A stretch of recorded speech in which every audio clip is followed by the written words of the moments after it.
Olá, investidor, bem-vindo ao canal Descomplicando Ações. Hoje a gente vai falar um pouquinho aqui sobre a Leve3, tá?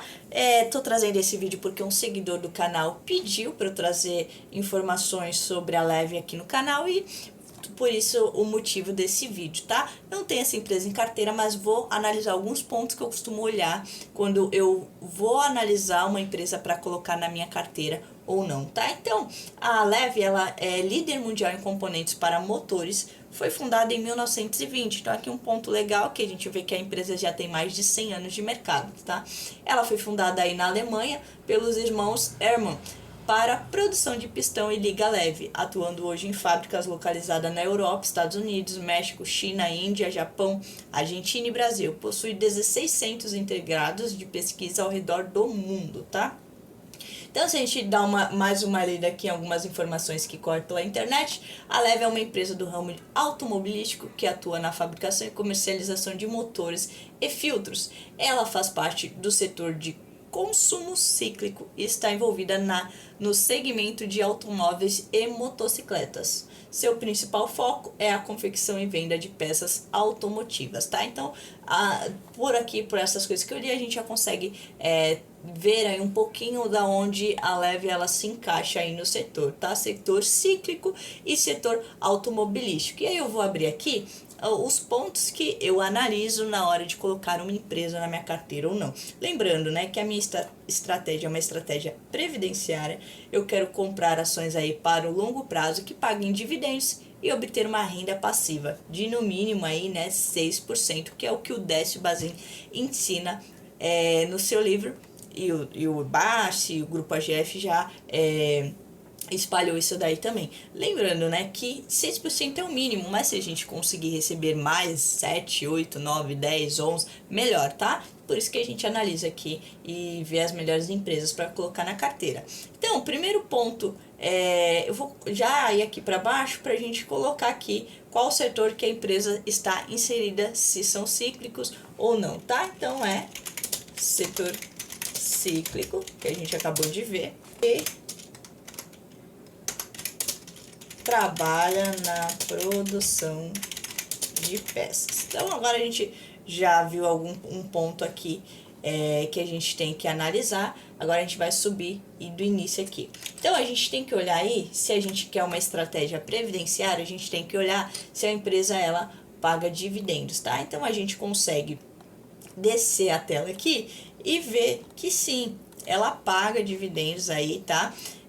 Só que não é tão interessante, que ela paga apenas uma vez no ano. Teve alguns anos aqui, ó, 2017, 18, 19, que ela pagou aí duas vezes no ano, na verdade 2017, 18 e 17, ela pagou duas vezes no ano, tá? Mas a maioria aqui dos períodos ela pagou uma vez no ano e foi em maio. Inclusive, esse ano ela já pagou aí dividendos, tá? Então, pode ser que ela pague aqui no final do ano ou pode ser que não, porque a política dela realmente é de pagar aí apenas uma vez no ano, tá? Então, a gente coloca aqui se ela paga dividendos. Sim, paga uma vez ao ano, tá? Analisar quando ela paga dividendos, tá? Geralmente em maio, que a gente acabou de ver, quanto que ela paga de dividendos, que isso é importante. Lembra que a gente tem que receber aí no mínimo 6% de yield. Então, se a gente subir a tela aqui, a gente consegue ver que ela costuma pagar aí, deixa eu voltar aqui, que ela costuma pagar aí a média, né, é 9% de yield, tá? 9,4%, tá? Um yield excelente. Apenas em 2020, que foi ano de pandemia, ela pagou 0,44, quase nada, né? E aqui teve alguns anos que foi quase 5, 3, 2, abaixo de 3, tá? Mas a maior parte dos anos ela pagou um dividend yield bom, inclusive em 2022 e 2023 ela pagou aí 14 e 2023 pagou 20, quase 28, né? 27,96, um yield extremamente bom, tá? Só que lembrando, é uma empresa que está no setor cíclico e essa linha aqui, ó, de yield já mostra pra gente realmente que ela é bem cíclica. Alguns anos paga mais, outros anos paga menos, não segue uma linha tênue ali, né? Segue uma linha mais uniforme ali, né? Vamos dizer assim. Mas é um yield bom, então a gente volta lá e coloca aqui. Quanto ela paga de dividendo? Vamos colocar a média aí no seu tempo, 9%, tá? 9 alguns quebradinhos, mas a gente coloca 9 aqui, já dá para saber que é um yield bom, tá?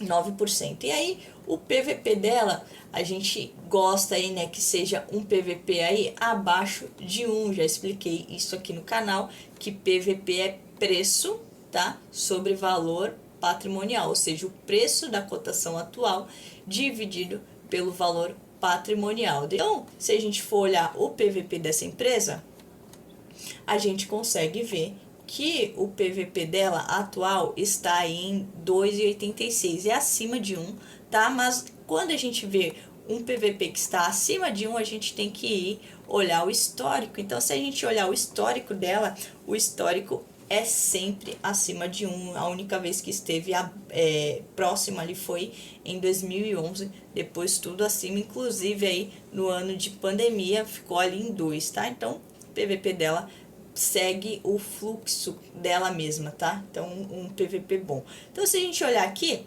a gente coloca, então, que o PVP está acima de 1, mas é o normal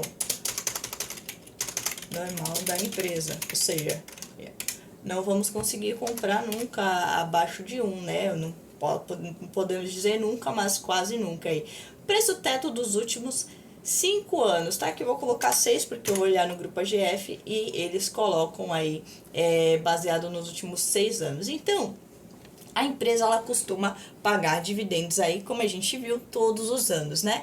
E o preço teto da empresa, que é o preço limite que você vai aceitar pagar nessa empresa para receber o mínimo de 6%, né, de dividend yield. Lembra, 6% é o mínimo que a gente quer receber de dividend yield. Então, ó, você pode ter um preço teto aí nessa empresa de R$ 55,25, ou seja, ela está numa cotação agora de R$ 33,10 e você pode comprar essa empresa até R$ 55 para receber no mínimo 6% de yield, tá? Lembrando que dá pra gente fazer isso, você calcular o preço teto para receber 7, para receber 8, para receber 9% de yield, e já trouxe essa planilha aqui no canal. Se você quer que eu solte, deixe seu comentário aqui que eu trago novamente ensinando isso, tá? Então, preço teto projetivo, lembrando que preço teto médio, preço teto projetivo são contas aí diferentes, tá? Então, eles explicam aqui, preço teto projetivo é o preço máximo a se pagar por uma ação, considerando que o investidor deseja receber 6% de yield de provento, considerando a expectativa do mercado para o ano atual.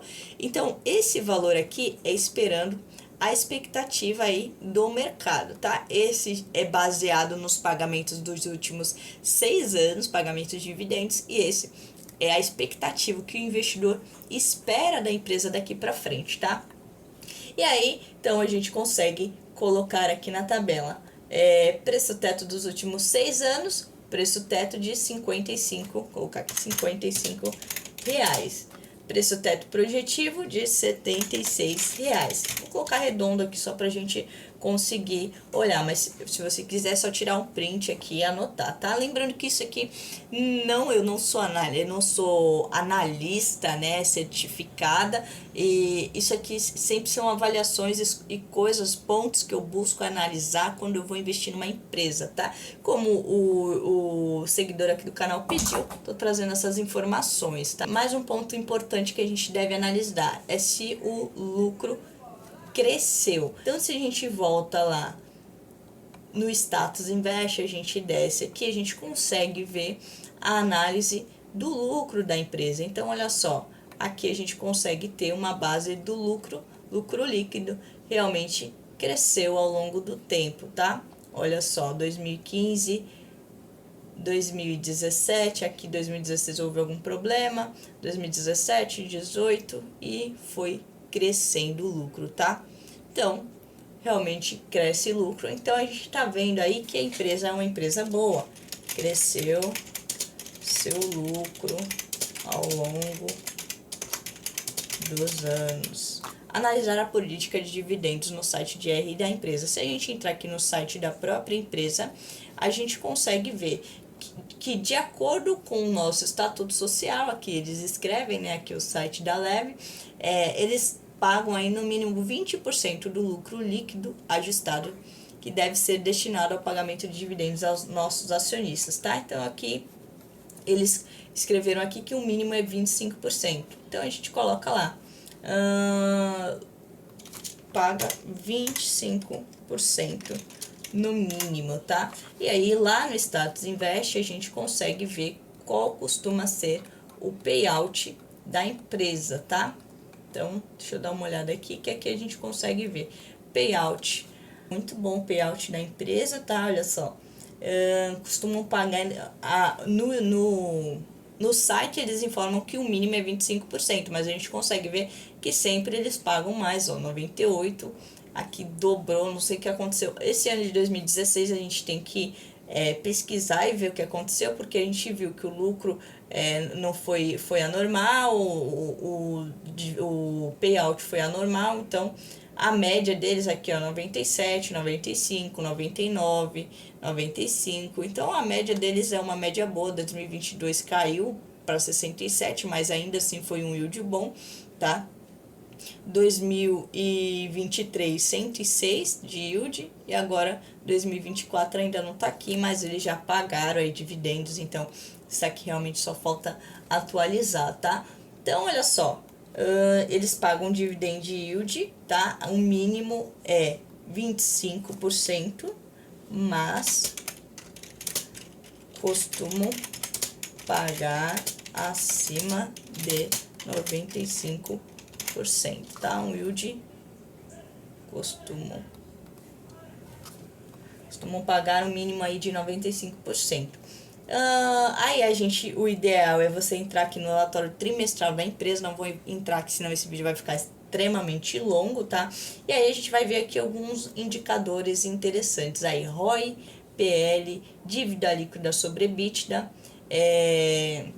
A gente vai saber aqui, olhando a dívida líquida sobre EBITDA, se a empresa está alavancada ou não, tá? E qual setor que a empresa está inserida, que eu já coloquei aqui. Então, bora para finalizar aí esse vídeo, tá? Alguns pontos importantes aqui, vou até circular aqui para vocês conseguirem identificar melhor. Então, alguns indicadores de valuation a gente já analisou aqui, tá?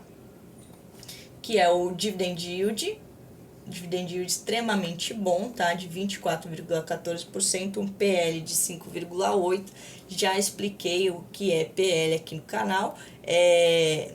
Quando a gente olha o PL de 5, aqui quer dizer que a empresa te devolveria o dinheiro que você está investindo nela, te devolveria em mais ou menos 5 anos e 8 meses. Um PL bom costuma ser um PL entre 7 e 8, de 7 a 10 anos ali é um PL bom. Então, quando a gente encontra uma empresa que está devolvendo ali em 5 anos e 8 meses, a gente acaba gostando bastante, tá? Então, um PVP acima de 1, mas lembrando que a empresa ela costuma entregar mesmo um PVP mais alto aí, então a gente não pode se basear nisso. Já informei aqui sobre esse tipo de coisa no canal.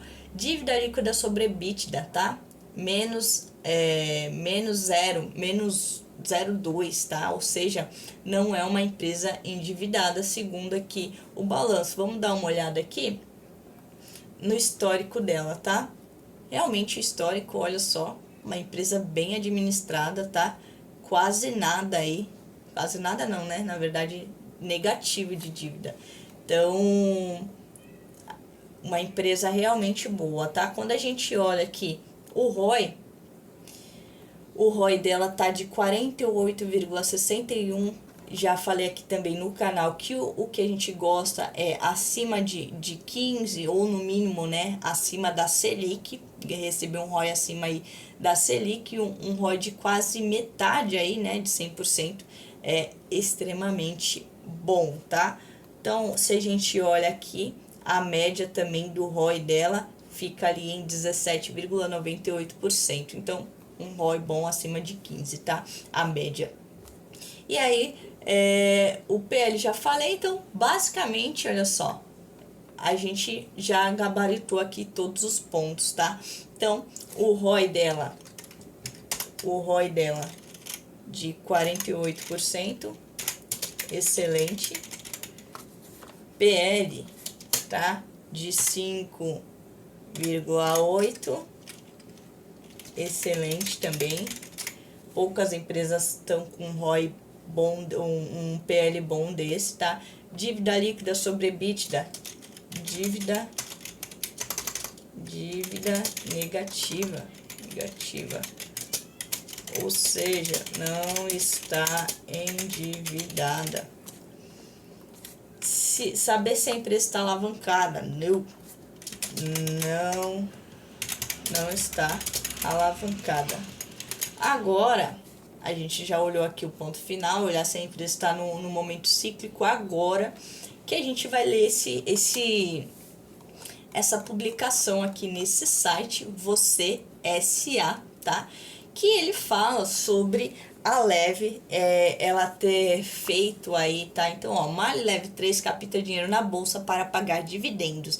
Isso eu já falei aqui no canal que não é bom uma empresa fazer, nem empresa de ações ou nem fundos imobiliários. Isso não é bom a empresa fazer, captar dinheiro para pagar dividendos, tá? Ela tem que sustentar os seus dividendos ali do lucro que ela está fazendo. E aí, ele coloca aqui, já a Mali Leve fez uma proposta inusitada em outubro. A companhia anunciou um plano de follow-on, vender 7,2 milhões de novas ações, o que daria algo de 250 milhões, considerando o preço da ação no fim de outubro. Para onde iria o dinheiro? Aí ele responde, para pagar dividendos. Aí a gente consegue ver um pouco do pensamento, e aqui liga um alerta para você que quer investir na empresa e observar. Eu já olhei como que tá aí o quadro aí de acionistas da empresa, né? Me parece que não mudou nada, ou seja, a gente tem que olhar aí para ver se isso daqui vai para frente ou não, tá? Então, ó, eu vou ler lá e você vai entender. Mas a posição acionária da Leve basicamente aqui a Mali Indústria, que é a empresa do Brasil, tem 60% das ações. A Mali da Alemanha, né, tem aí 10%, e o restante aí está em free float, que é o mercado onde é negociado por mim, por você e por todos os acionistas minoritários aí, que é quase 30% das ações aí, tá? E aí, ele fala o seguinte aqui, ó. O capital da Metal Leve está dividido da seguinte forma, que eu acabei de explicar. 60% das ações pela Malha aqui do Brasil, 10% está sob o controle da Alemanha, os 30% restante free float. A Metal Leve é uma empresa de autopeças cuja especialidade são motores. Olha a ideia aqui do cara, tá? São motores a combustão. Isso no mundo que caminha de forma acelerada para veículos elétricos. Em alguns momentos, o negócio da companhia se tornará obsoleto e não existe planos de salvá-la. Ó, um ponto aqui, sempre que você lê alguma coisa, você tem que parar e raciocinar, não apenas concordar cegamente, tá? Ele fala que a empresa se tornará obsoleta. Isso, de fato, a gente tem que observar. Realmente, nos últimos 3 anos, a empresa pagou dividendos altíssimos, mas alguns pontos dessas falas aqui a gente tem que pegar como ponto de atenção, que realmente o mercado de carros aí realmente vai mudar, mas isso não vai ser daqui 1, 2, 10 anos, não. Vai levar um bom tempo. Inclusive, essa semana estava ouvindo um podcast do especialista aí em carros, e ele fala que os carros elétricos não são bons aí para viajar, eles são bons só para andar ali na região que tem no dia a dia, né? para você andar ali no dia a dia e não andar em estradas, porque a cada 50 km a pessoa tem que parar ali realmente para abastecer o carro. Isso fica inviável, tá? Fica horrível e a gente não tem postos o suficiente, na verdade quase nada de postos para abastecer aí os carros elétricos. Por isso que isso vai levar anos e anos e anos e anos para mudar, tá? Em algum momento o negócio da companhia se tornará obsoleto e não existe planos de salvá-la. Há anos o comando da empresa decidiu que distribuiria 100% do lucro na forma de dividendos. Em bom português, que a gente acabou de olhar aqui nessa questão do 100% de dividendos, a gente acabou de olhar que realmente a empresa vem distribuindo de 95% para cima, né? Em bom português, significa que a empresa não está fazendo investimentos, tá? Se a gente for olhar assim, não é verdade que aqui no próprio site da empresa a gente consegue ver algumas questões, como por exemplo, inovação, tá? Inovação, aqui a gente consegue entrar na empresa e ver algumas questões, parceria, evolução, tá? Algumas coisas que a empresa está fazendo. Por isso que eu falo, sempre busque olhar aí o que realmente a empresa está fazendo, tá? E sim, se a empresa ela faz é uma empresa de carros a combustão, obviamente ao longo dos anos, conforme isso for mudando, ela vai realmente deve, né, fazer uma mudança aí na empresa. Então você que quer ter essa empresa na carteira, você deve ficar de olho aí, né, no que vai acontecer, se a empresa realmente está buscando mudar a sua direção a longo prazo. Mas essa mudança aqui que essa pessoa fala aqui não é uma mudança da noite para o dia, necessário muito investimento, e aqui no Brasil esse investimento está fraco ainda, tá? Apesar desse futuro incerto, no acumulado do ano, a Leve 3 já subiu 32,6%, muito acima do Ibovespa, ou seja, os donos da companhia estão aproveitando o bom momento para vender as ações com lucro e tirar um dos pés do barco. Enquanto isso, eles distraem o mercado com dividendos generosos, mas irreais. Mas é um ponto de atenção para a gente ficar de olho e ver se realmente os acionistas dela, né, os controladores, estão querendo tirar um pé fora aí desse barco, tá? Mas, segundo o site Status Invest, tá normal ainda aqui a posição acionária, tá? A malha da Alemanha 10%, no Brasil 60% e o free float aqui de 30%. Essa mudança aparentemente ainda não aconteceu, tá? Esse foi o vídeo de hoje. Falei tudo aqui sobre a Leve 3. Espero que você tenha gostado. E me diga se você, depois desse vídeo, vai querer investir na empresa, vai querer ficar de fora. Me fala aí a sua percepção da empresa a partir desse vídeo aqui, tá bom? Espero que você tenha gostado. Se inscreva aqui no canal. Um abraço e até o próximo vídeo. Falou, fui!